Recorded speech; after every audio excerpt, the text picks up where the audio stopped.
சென்னையில் சித்தார்த்தின் பிரத்யேக பிரஸ் மீட்டில் அந்த கேள்வி எழுப்பப்பட்டது. உங்கள் திருமணம் ஒரு நடிகையோடு இருக்குமா என்று. அதற்கு பதிலளித்த சித்தார்த், நடிகையோடு தானா என்பதை இப்போது சொல்ல முடியாது, அது ஒரு கல்யாணமாக இருக்கும் என்று மட்டும் கூறினார். ஏதோ போகிற போக்கில் ஜாக்கிரதையாக சொல்லிய பதிலாக தான் அதை பிரஸ் மீட் பார்த்தது. ஆனால் அதற்கு புறம் நமக்கு கிடைத்த நியூஸ் தான் இந்த பிரேக்கப் விவகாரம். ஏனென்றால் இன்னைக்கு இவரோட லவ், நாளைக்கு அவரோட லவ் என்று மார்னிங் ஷோ மேட்னி ஷோ ஆகி கிடக்கிறது கோடம்பாக்கத்தின் பல காதல்கள். யாரோடு யார் பிக்கப், யாரோடு யார் பிரேக்கப் என்பதை கூட பெட் கட்டி பேசுகிற அளவுக்கு தான் இருக்கிறது இவர்களின் காதல். அப்படிப்பட்ட ஏரியாவில் தான் ஆரோக்கியமான நாட்களை கடந்து கொண்டிருக்கிறார்கள் சித்தார்த் சமந்தா லவ். சமந்தாவின் கால்ஷீட் மேனேஜராக சித்தார்த் அப்பாவே இருக்கிறார் என்கிற அளவுக்கு ஒன்றுக்குள் ஒன்றாக இருவரும் இருந்தார்கள். ஒரு தனியார் தொலைக்காட்சி நிகழ்ச்சியில் சமந்தாவை பார்த்து நீதானே என் பொன் வசந்தம் என்று சித்தார்த் பாடியதையும் அதை கோடம்பாக்கத்தின் ஸ்டார்களோ ரசித்து போற்றியதையும் அவ்வளவு எளிதில் மறந்துவிட முடியாதா. அடிப்படையில் சித்தார்த் ஒரு பிளேபேக் சிங்கர் என்பதும் ரசிகர்களுக்கு நினைவிருக்கலாம். சித்தார்த்துக்கும் சமந்தாவுக்குமான காதல் கெட்டியானதற்கு உருப்படியான 2 காரணங்கள் சொல்லுங்கள் என்று கொஸ்டின் போட்டால் சினிமா உலகத்தை ரெகுலராக கவனித்து வரும் ரசிகர்கள் பட்டண பதில் சொல்லிவிடுவார்கள். ஒன்று, சித்தார்த்திற்கு ஏற்கனவே திருமணமாகி விவாகரத்து பெற்றவர்.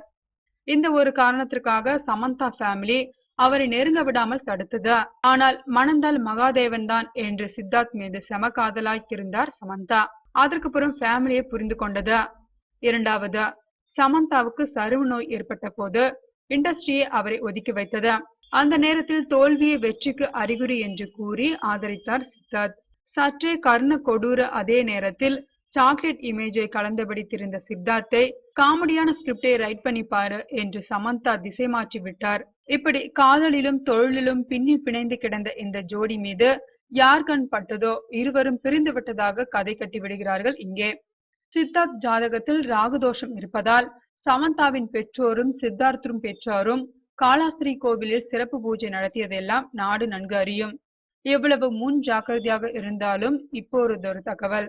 இந்த லவ் பிரேக்கப் ஆக என்ன காரணம் என்று விசாரித்தால் நம்பவும் நம்ப முடியாமலும் பல தகவல்கள் கொட்டி கிடக்கிறது கோடம்பாக்கத்தில்.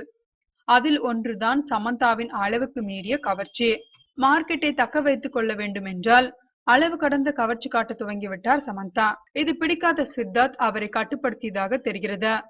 சினிமாவில் கவர்ச்சி முக்கியமான அம்சம்தான் என்பதே ஒரு ஹீரோவாக சித்தார்த் உணர்ந்திருந்தாலும் வருங்கால மனைவி என்ற அக்கறையில் அதை சகித்துக் கொள்ள முடியவில்லையாம். அது மட்டுமல்ல, சமீப காலமாக தெலுங்கின் பிரபல தயாரிப்பாளர் வெல்கங்கொண்டா ஸ்ரீனிவாசும் சமந்தாவும் நெருக்கம் அதிகமாகி கொண்டே போவதும் ஒரு காரணம் என்கிறார்கள். ட்விட்டரில் ஏடாகுடமாக ஸ்டேட்டஸ் போட்டு மாட்டிக்கொள்ளும் போதெல்லாம் சமந்தாவுக்கு சப்போர்ட் பண்ணிய சித்தார்த் இப்போது அவரை கண்டு கொள்வதே இல்லையாம். ஒருவருக்கொருவர் நல்ல புரிதலோடு இருந்தவர்கள் இப்போது அவர்கள் பார்த்து கொள்வதே இல்லை என்கிறது கோடம்பாக்கம். இது பற்றி மீடியாக்கள் கேள்வி எழுப்பினால் எனக்கு இப்போ கல்யாணத்தை பத்தி யோசிக்க நேரமில்லை, முதல்ல கேரியர், நோ பர்சனல் கேள்வி என சொல்லி வைத்தார் போல் மறைத்து விடுகிறார் சமந்தா. சென்னையில் நடந்த ஜிகர்தண்டா சக்சஸ் மீட்டிலும் இப்படிதான் பட்டு படாமலும் பதில் சொல்லிவிட்டு போனார் சித்தார்த். சினிமாவில் மட்டுமல்ல, நிஜத்திலும் 90% காதல் தோல்விகள் பெற்றோர்களின் எதிர்ப்பால் தான் நிகழ்கிறது. ஆனால் பெரும் போராட்டத்திற்கு பிறகு பெற்றோர்களிடம் சம்மதம் வாங்கிய பின்பு கூட ஒரு அழகான காதல் ஜோடி பிரிகிறது என்றால் காலாஸ்திரியில் யாரோ ஒரு தப்பான ஐயர் இவர்களுக்கு மந்திரம் சொல்லியிருப்பார்களோ என்றுதான் தோன்றுகிறது.